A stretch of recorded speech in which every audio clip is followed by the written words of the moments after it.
May 12, 1982. An airline chairman receives a phone call in New York City. The eighth largest airline in America has no money left to buy fuel. In 1928, a single route between Tulsa and Oklahoma City. Over 5 decades it grew. By the 1980s, it was among America's largest carriers. Harding Lawrence wanted more. 32 new routes, 16 new cities. Their domestic network grew by 50% in a single day. They pushed into Asia, Europe, and the Middle East. Lawrence was all in. He believed growth on that scale would pay for itself if fares and fuel stayed stable. But timing was everything. The same year as Braniff's expansion, the government deregulated the airline industry. Routes and prices were suddenly free to compete. Other carriers began cutting fares aggressively, and then fuel prices doubled. Braniff was paying more to fly, while customers paid less to fly. The math broke. The losses came fast.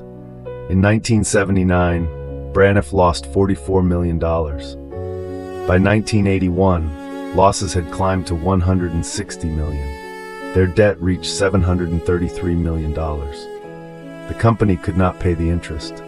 Lawrence was forced to resign 3 days before Christmas, 1980. But the damage was irreversible. Insiders whispered he saw the end coming. As 1982 began, Braniff was technically bankrupt. They had a negative net worth.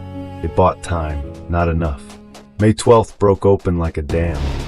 Howard Putnam was in New York when the call came. Braniff had no cash to buy fuel, no cash for food for passengers, no cash to meet the $15 million payroll due that week. The fuel suppliers demanded cash on the spot. The company had nothing left. That night, Putnam and 2 lawyers made a desperate drive. They went to the home of federal bankruptcy judge John Flowers. It was midnight. They filed for Chapter 11 bankruptcy protection. Braniff became the first major U.S. airline to collapse after deregulation.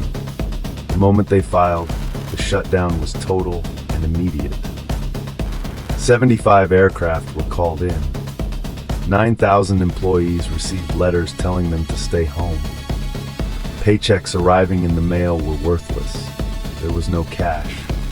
The lavish $70 million headquarters at Dallas-Fort Worth was locked down with a police guard. Thousands of passengers were stranded across the world.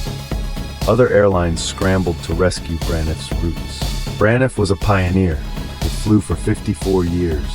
It employed thousands and carried millions. But it bet everything on growth at the exact moment the industry turned against it.